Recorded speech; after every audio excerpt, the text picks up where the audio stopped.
આયોજન માટે પોલીસની લાયસન્સ શાખામાંથી પરમિશન લેવી ફરજિયાત છે અને ગરબાનું આયોજન સ્કૂલ, હોસ્પિટલ અને જોખમી ગોડાઉનથી દૂર હોવું પણ જરૂરી છે। રાત્રે 12 વાગ્યા સુધી જ લાઉડ સ્પીકરથી ગરબા કરી શકાશે। જો કોઈ પણ દુર્ઘટના ઘટે તે માટે આયોજક જવાબદાર રહેશે। ગરબાના ગ્રાઉન્ડમાં એન્ટ્રી અને એક્ઝિટ ગેટ અલગ-અલગ રાખવાના રહેશે। ઓછામાં ઓછા 2 ઇમરજન્સી એક્ઝિટ ગેટ હોવા જરૂરી છે। महिला और पुरुष माटे अलग-अलग एंट्री गेट जरूरी रहेशे। मोटा स्टेज माटे पीडब्ल्यूडी નું સર્ટિફિકેટ પણ મેળવવાનું રહેશે। યોગ્ય ઇલેક્ટ્રિક ફિટિંગ અને ફાયર સેફટીનું પ્રમાણપત્ર ફરજિયાત રહેશે। ઉપરાંત દરેક ગેટ પર breath analyzer, CCTV, metal detector લગાવવાના રહેશે। ટ્રાફિક જામ ન થાય એ માટે વોલેન્ટિયર અને સિક્યુરિટી આયોજકોએ રાખવી પડશે। વોલેન્ટિયર સુરક્ષા કર્મીઓના નામ, સરનામાની નોંધણી પણ જરૂરી રહેશે। ગરબાના સ્થળ અને પાર્કિંગ વચ્ચે અંતર રાખી બેરિકેડ્સ મૂકવા પડશે। ઇમરજન્સીને ધ્યાનમાં રાખીને ગરબા સ્થળે ડોક્ટર, એમ્બ્યુલન્સ સહિતની મેડિકલ સુવિધા ફરજિયાત રાખવી પડશે। આધાર કાર્ડ સહિતના દસ્તાવેજોના રેકોર્ડ બાદ જ પ્રવેશ અપાશે। આ અરજીઓ અંગે એવું છે કે જો નોન કોમર્શિયલ આયોજન હોય તો એના માટે સ્થાનિક પોલીસ સ્ટેશનથી જ મંજૂરી મેળવવાની રહે છે અને એ સિવાય કોમર્શિયલ જ્યાં પાસ સાથેના ગરબાના આયોજન થતા હોય છે એના માટે પોલીસ કમિશનર કચેરી ખાતે લાયસન્સ બ્રાન્ચમાં નિયત નમૂના અને જરૂરી વિગતો સાથેની અરજી કરવાની રહે છે।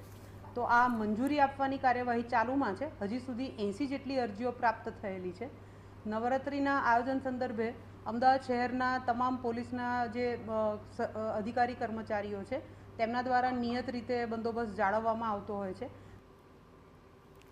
ખેલૈયાઓ માટે નિયમો રહેશે। પરંપરાગત વસ્ત્રો પહેરીને જ ગરબા રમી શકાશે। પારદર્શક કે અશ્લીલતા ઉજાગર થાય તેવા કપડાં પર પ્રતિબંધ રહેશે। ગરબા સ્થળે સુરક્ષાના પ્રોટોકોલનું કડક પાલન કરવાનું રહેશે। ગરબાના નામે કોઈ અશ્લીલ કાર્યક્રમ કરાશે તો તેની સામે કાર્યવાહી થશે।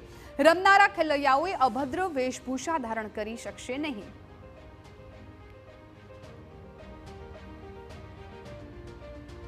તો ગરબા રમવા જતી મહિલાઓની સુરક્ષા માટે પોલીસનો ખાસ એક્શન પ્લાન પણ તૈયાર છે। રોમિયોગીરી કરતા નબીરાઓ પર પોલીસની શી ટીમની નજર રહેશે। નાના મોટા સ્થાનિક ગરબામાં સુરક્ષા અંગે પોલીસ તપાસ કરશે। મોટા ગરબા આયોજનમાં મહિલાઓ પોલીસ કર્મીઓને ફરજ સોંપશે।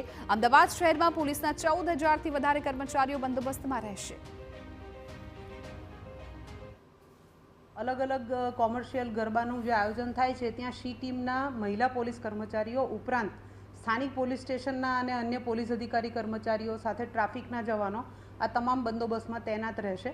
અને નવરાત્રિના સમય દરમિયાન લાઉડસ્પીકર સાથે ગરબાના આયોજનની મંજૂરી 12 વાગ્યા સુધી રાત્રિના હોય છે। ત્યારબાદ લાઉડસ્પીકરના ઉપયોગ વગર નવરાત્રિનું આનંદ માણી શકાય છે।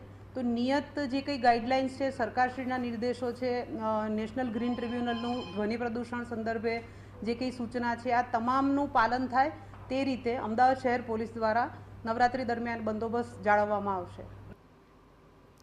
તો મહિનાઓથી તૈયારી કરતા